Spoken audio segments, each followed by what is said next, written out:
warahmatullahi wabarakatuh. Kembali lagi kawan di Legenda Catur Dunia.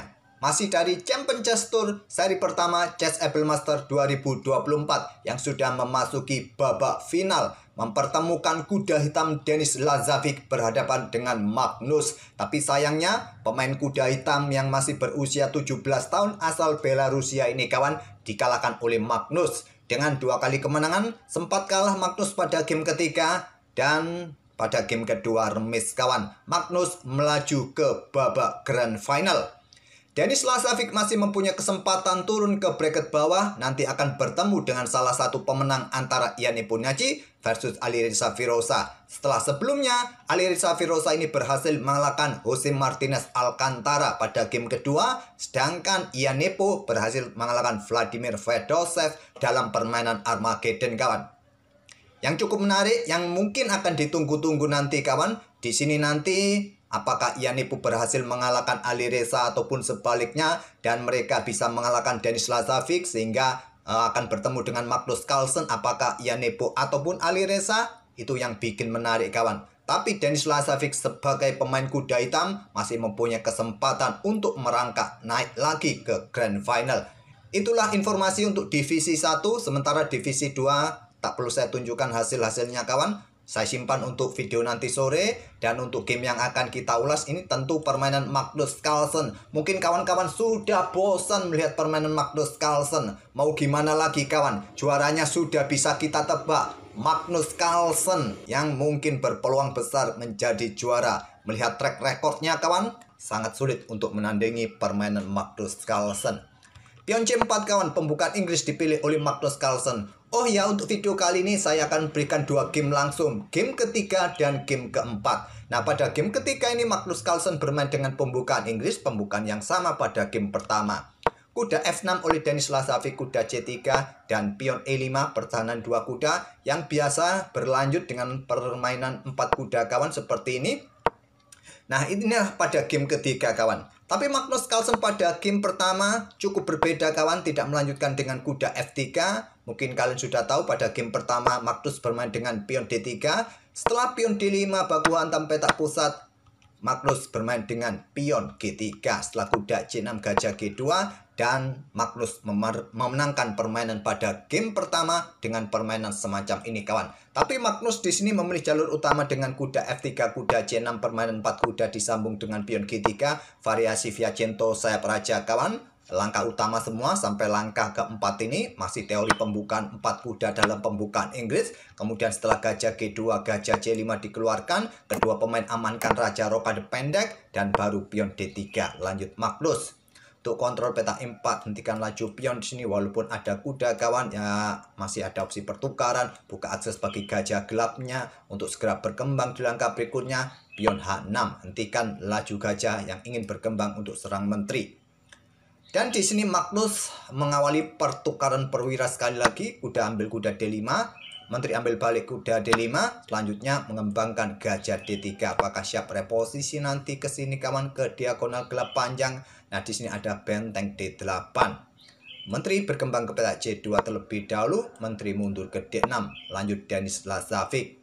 Untuk perkuat peta di sini kawan, untuk dukungan nanti pertempuran mungkin menantang pertukaran perwira. Untuk simplifikasi, pion A3, pion A5 kawan, kemudian ada benteng AC1, gajah tarik mundur ke B6 untuk menghindari tekanan. Nah, selanjutnya ada gajah E3 menantang pertukaran. Magnus menantang pertukaran gajah gelap, merusak struktur pionnya kawan, ditolak. Mungkin di sini kalian lebih menyukai untuk langsung pertukaran. Harapan Magnus Carlsen akan memenangkan petak pusat dengan posisi pion yang bagus. Walaupun sedikit bertumpuk di lajur E, tapi dia juga mempunyai lajur F semi terbuka. Oleh karena itu ditolak kawan dengan melanjutkan pengembangan gajah E6. Nah, di sini didahului oleh Magnus kawan, merusak struktur pion Denis Lazovic, pertukaran gajah gelap. Selanjutnya ada menteri A4, lanjut Magnus, siap bergeser kawan. Apakah nanti ke lajur H ataupun juga ya memperkuatlah untuk baris keempat ini. Kemudian dilanjut gajah D5, pion E3, ada benteng AC8. Kalau Stockfish menyarankan menteri ke peta F6 tadi, kemudian benteng segera diangkat, indikasinya segera ditumpuk. Oleh karena itu langsung ditantang oleh Denis Lazavic. Buka akses pertukaran kawan, kuda juga siap untuk manuver-manuver. Kemudian ada benteng FC1 dan Denis Lazavic menukarkan bentengnya langsung di peta C3 ambil balik. Kemudian gajah mundur ke C6. Untuk blokade akses benteng menusuk lebih jauh dan coba usir menteri di sini.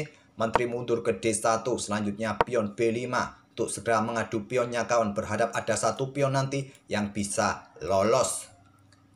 Menteri bergeser ke E1 lanjut Magnus, kemudian di sini ada pion B4 diadu kawan.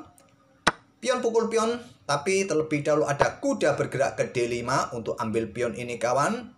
Kalau tadi langsung ambil pion ini dengan pion A tentu bertumpuk. Kuda lari ke petak D5, temponya ancam benteng juga dan Magnus di sini menukarkan kualitas perwira benteng ambil gajah C6 ambil balik oleh pion. Dan kompensasi yang didapat oleh Magnus adalah 2 pion dari pengorbanan kualitas perwira tadi kawan. Pion C5 lanjut Denis Lazavic dan di sini Stockfish menyarankan gajah reposisi ke petak F1 untuk perkuat posisi pion kawan. Ataupun juga yang terkuat sih pion A6 menyerahkan diri diambil oleh menteri, kalian bisa mendapatkan pion yang di sini. Tapi Magnus memilih dengan langkah kuda D2 yang menjadi masalah, ada kuda B4 pion I jatuh kawan. Kalian dorong pun juga percuma. Kuda C4 serang menteri, ancam pion juga kawan di sini. Menteri ambil pion D3.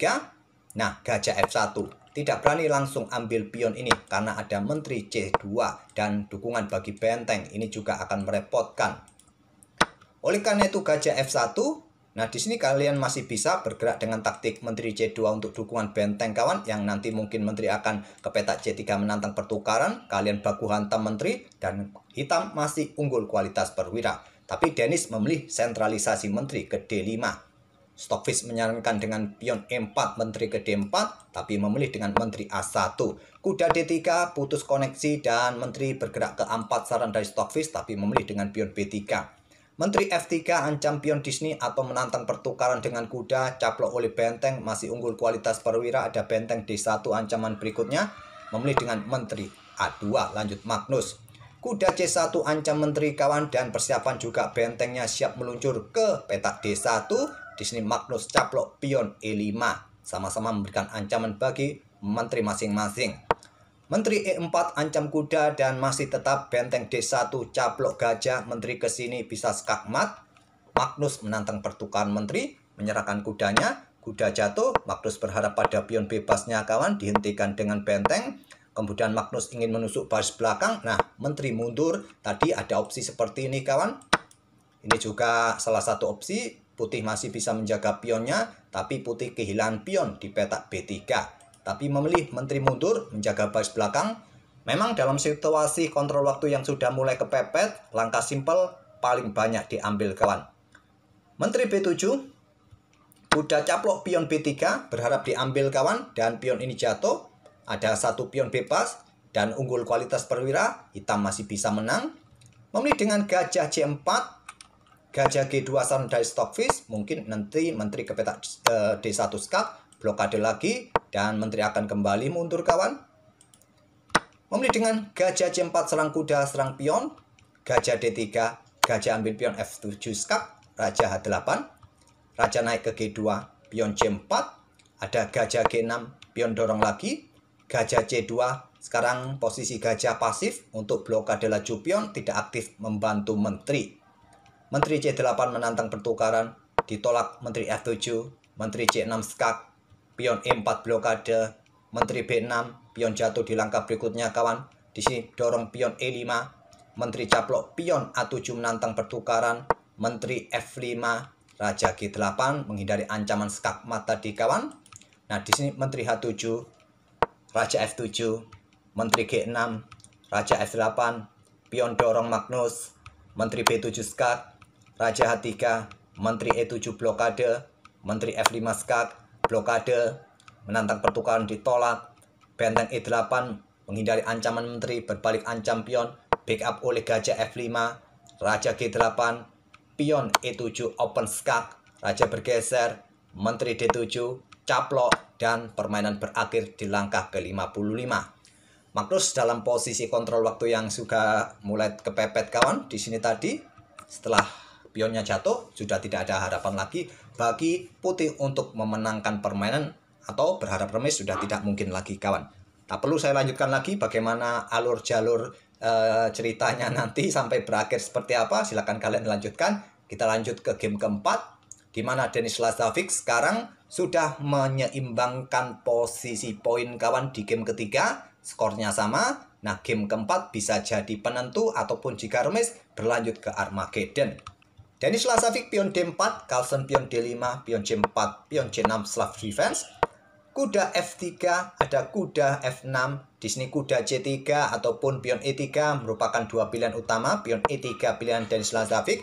Nah, paling banyak gajah ini ke petak F5 untuk menjaga petak D3 kawan dari pengembangan gajah terang. Magnus memilih variasi pin dengan gajah G4. Langsung diserang, Magnus bertukar perwira langsung petak F3. Ada pion E6 seperti biasa, kelanjutan Slav defense yang membentuk formasi piramida pion yang solid seperti semi Slav kawan. Kuda C3, kuda BD7, ada gajah D3. Kedua pemain melanjutkan pengembangan perwira minornya. Setelah gajah B4 pin kuda kawan. Diikuti kuda ini bergerak mungkin, tapi masih ada gajah cukup kuat. Rokade amankan raja, rokade amankan raja juga. Benteng D1, benteng E8 untuk pertarungan di lajur E kawan. Menteri mundur ke E2, menteri ke E7 menambah daya gedor nanti. Di sini ada gajah D2. Dan pion D pukul pion C4 lanjut Magnus, ambil balik oleh gajah. Gajah tarik mundur ke D6. Pion E4 sekarang, pion E5 tantang Magnus, ditolak, dorong pion D5 dan gajah C5. Balasan dari Magnus, kedua pemain saling menunggu untuk melakukan pertukaran pion. Gajah E3 dan Magnus meladeni permainan pertukaran gajah gelap, ambil balik oleh menteri. Menteri ke C5, Magnus menantang pertukaran menteri lebih cepat di langkah ke-17. Indikasinya Magnus ingin bermain endgame lebih cepat. Ditolak mundur ke E2, kuda B6 kawan untuk perkuat petak D5-nya. Dan juga posisinya ancam gajah. Gajah mundur ke B3, baru sekarang pion C pukul pion D5. Kuda ambil balik pion D5, kuda B ambil balik kuda D5. Dan gajah ambil balik kuda D5 kawan. Dan Magnus di sini berhenti, tidak melakukan pertukaran sekali lagi. Karena bisa meloloskan pion ini juga bisa berbahaya. Ataupun ancam benteng lebih cepat, benteng bisa ditumpuk. Dan sekarang kita dapati permainan kuda versus gajah terang kawan. Menteri mundur ke E7, benteng A C1, benteng A C8 menantang pertukaran. Gajah tarik mundur ke B3, diikuti benteng ED8 menantang pertukaran juga. Akhirnya diladeni juga oleh Denis Lazarevic karena sudah terindikasi bahwa Magnus ini ingin mempercepat permainan endgame. Kedua benteng saling berhadapan, pastinya salah satu akan mendahului pertukaran benteng. Pion G3, pion G6, pion A3, raja G7, raja G2, pion B6. Kemudian ada menteri F3 di sini kawan. Diikuti dengan langkah benteng D8 menantang pertukaran sekali lagi, ditolak. Akhirnya Magnus yang mendahului pertukaran benteng. Menteri C5 di sini kawan. Nah, di sini ada gajah C4 untuk blokade laju menteri yang mencoba menusuk ke baris belakang. Dan persiapan pion ini didorong mungkin. Ada pion A5, raja F3, menteri mundur ke C8 di sini ancam pion kawan. Raja mundur kembali, menteri ke C6, tekan pion yang di sini. Ada raja naik ke F3, berharap mondar-mandir dan bisa remis. Magnus pion H5 langsung. Gajah B3 reposisi, pion B5. Di sini ada gajah ancam menteri. Menteri bergeser ke D7, pin gajah kawan. Mungkin persiapan pertukaran dan memulai pertarungan raja versus raja. Raja G2, raja F8, pion B4 tantang Denis Lazarevic. Langkah ini tidak disukai oleh Stockfish kawan. Kalau kalian ingin dorong pion A4. Atau menteri bergeser ke petak D2, ancam pion. Tapi mencoba menantang pertukaran, memberikan kesempatan Carlsen menutup permainan dengan pion A4. Sekarang pion F4, membuka permainan dan diterima juga oleh Magnus. Pertukaran pion di petak F4. Menteri C7 ancam pion dan persiapan menusuk dari belakang kawan lewat lajur C. Di sini ada menteri D2. Hentikan potensi menteri menusuk dan perkuat posisi pion. Nah, Stockfish menyarankan menteri ke petak D6 yang terkuat kawan. Apakah untuk pin gajah sementara waktu untuk tetap pressure pion Disney. Kalaupun ada garbuan Disney ya gajah jatuh kawan. Tapi memilih raja ke E7 lanjut Magnus. Sekarang pion E5, kuda caplok gajah ambil balik oleh menteri. Ancam di sini kawan. Menteri D7 jaga pion sekaligus mengancam atau menantang pertukaran menteri. Menteri C5 skak, raja ke E6. Nah, di sini Stockfish agak ragu kawan, membuat langkah yang bagus bagi raja ini. Petak F2, petak G3, saran dari Stockfish. Tapi visualisasinya tanda kuning, tanda tanya. Setelah melangkah, evaluasi barnya pun juga turun kawan. Ini juga cukup mengherankan. Kalau dengan raja bergerak ke petak F2, sama juga memberikan kesempatan menteri mulai menusuk lagi kawan di baris belakang. Ini agak aneh, memang dalam kacamata engine terkadang beda cara pandang manusia dengan engine kawan. Raja G3, menteri D3 skak, raja H4. Nah, di sini ada satu langkah kemenangan dengan pion G5 skak kawan. Jika diambil oleh pion, menteri ke sini bisa menantang pertukaran menteri yang sulit akan dihindari kawan. Mungkin raja ambil pion H5. Nah, kalian bisa sikat menteri, ambil balik, raja ambil pion di sini. Nah, kalian masih bisa mengejar. Nanti pion yang di sini akan lebih cepat promosi. Memilih raja ke petak F5. Tadi saya kurang menyebutkan jika raja ini ambil pion ini kawan, maka menteri juga akan siap mengubur-ngubur raja. Terkadang admin juga melewatkan beberapa cabang variasi yang lain. Terkadang kawan-kawan juga bertanya di kolom komentar kelanjutan variasi yang lain seperti apa.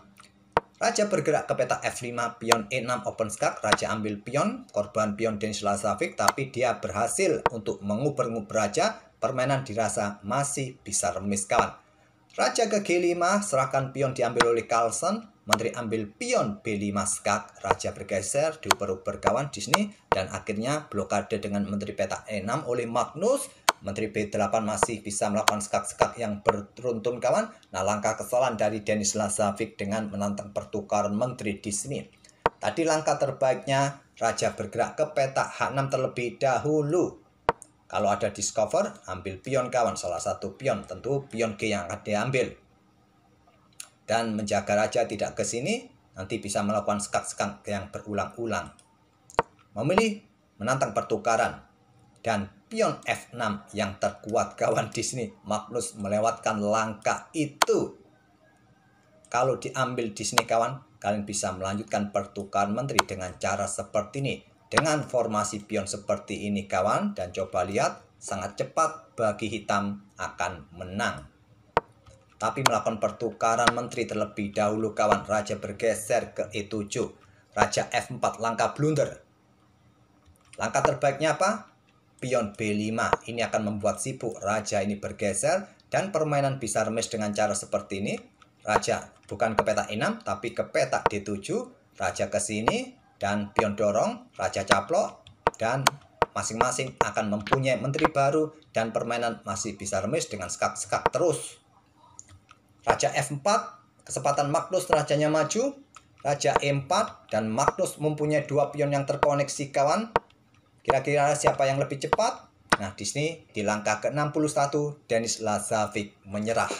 Sudah sangat jelas. Kalaupun kalian berharap pada pion ini didorong, raja masih bisa mengejarnya. Mungkin skak terlebih dahulu lah di sini. Raja ambil, nah di sini hitam yang akan lebih cepat mempromosikan diri. Kalaupun di sini tadi kalian mencoba mengejar pion yang di sini kawan, raja bergeser ke D5, ya masih bisa memungkinkan untuk mendapatkan pion yang di sini, masih tetap menang kawan. Kalian masih mempunyai banyak pion. Oke, itulah kawan, 2 game dari permainan Magnus Carlsen. Sempat kalah pada game ketiga, akhirnya game keempat menjadi penentu Magnus Carlsen lolos ke Grand Final, mengalahkan Denis Lazovic. Semoga permainan kedua pemain bisa menghibur kalian dan kita akan bertemu di video selanjutnya. Nanti mungkin kita cari game di bracket bawah ataupun di game divisi 2 kawan. Coba nanti admin carikan game yang bagus. Oke, terima kasih sudah mampir tiap hari. Wassalamualaikum warahmatullahi wabarakatuh.